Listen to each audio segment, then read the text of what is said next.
The crazies think arming teachers is a good idea.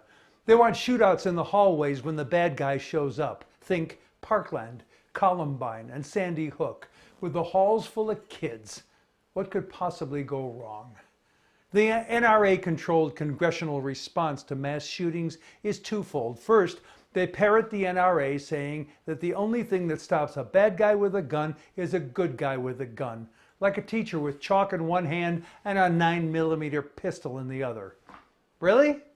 Do you really think that civilian crossfire in that Walmart and in that crowded bar last weekend would have been better?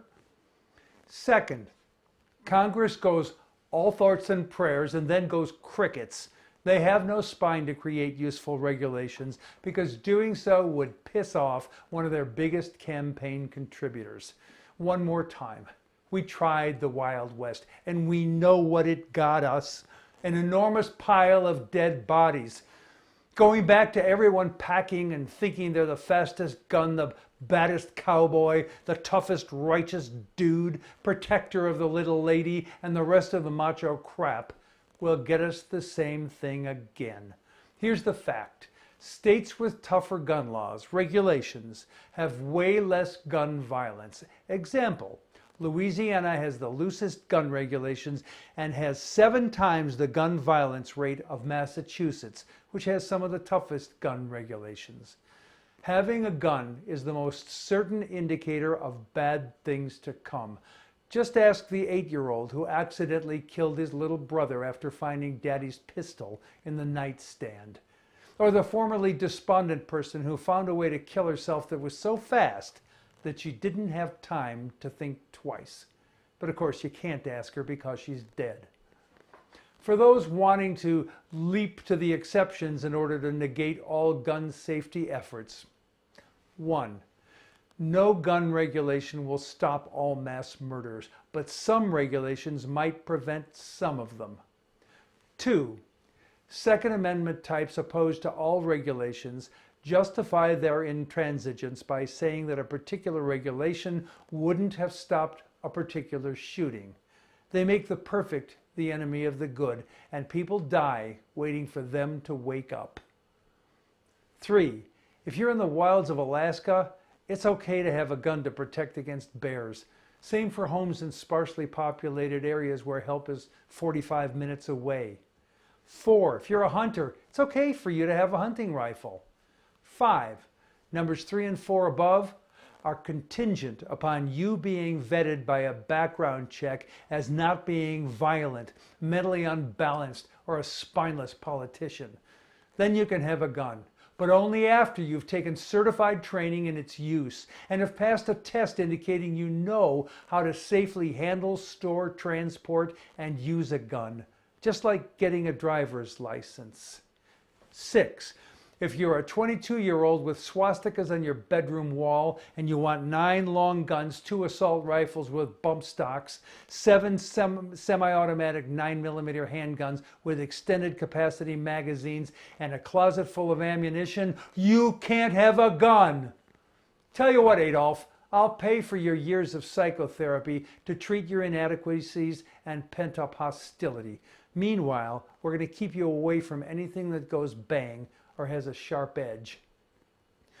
Kind of wound up over 2 mass shootings this past weekend. In El Paso, the brave gunman protected us all by making sure those little kids from Juarez didn't get their school supplies.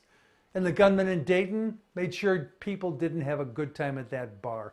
No telling what might have happened if all those people hadn't been gunned down by rapid fire from assault weapons and semi-automatic handguns fired by, you guessed it, angry white men. And finally, there's a lot to say about American mass shootings. One is being said by 17 countries as well as Amnesty International. Don't travel to the United States because it's just too dangerous. The Onion put its satirical touch on this with a headline about our mass shootings this week. Quote, "No way to prevent this, says only nation where this regularly happens." All the other nations have figured this out. A necessary ingredient of satire is that it be based in fact, and this headline does that. As you might suspect, they've run that headline over and over, updating the picture each time from the then current massacre. If you can handle it, have a look at another piece from The Onion, this one about the sick, twisted rationalization white supremacists and neo-Nazis make of Thomas Jefferson's words about the Tree of Liberty and the blood of patriots. I haven't read the El Paso shooter's manifesto, but I'm confident The Onion's piece would fit him just fine.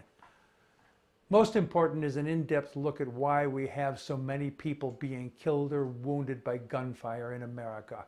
If you read anything about our more than one per day mass murders, read this piece. What explains U.S. mass shootings?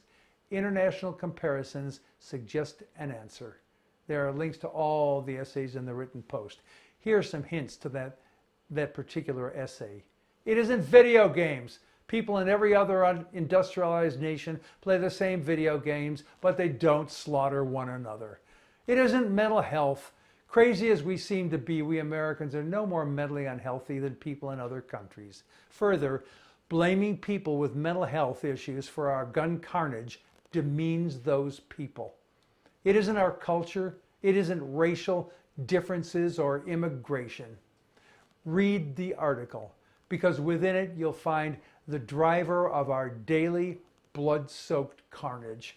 Then drop a note to Mitch McConnell and Donald Trump, because they're major recipients of millions of dollars of NRA campaign contributions. The NRA laundered at least $40 million of Russian money to do that. Maybe we do need gun regulations and tight campaign contribution regulations too. I'm Jack Altshuler.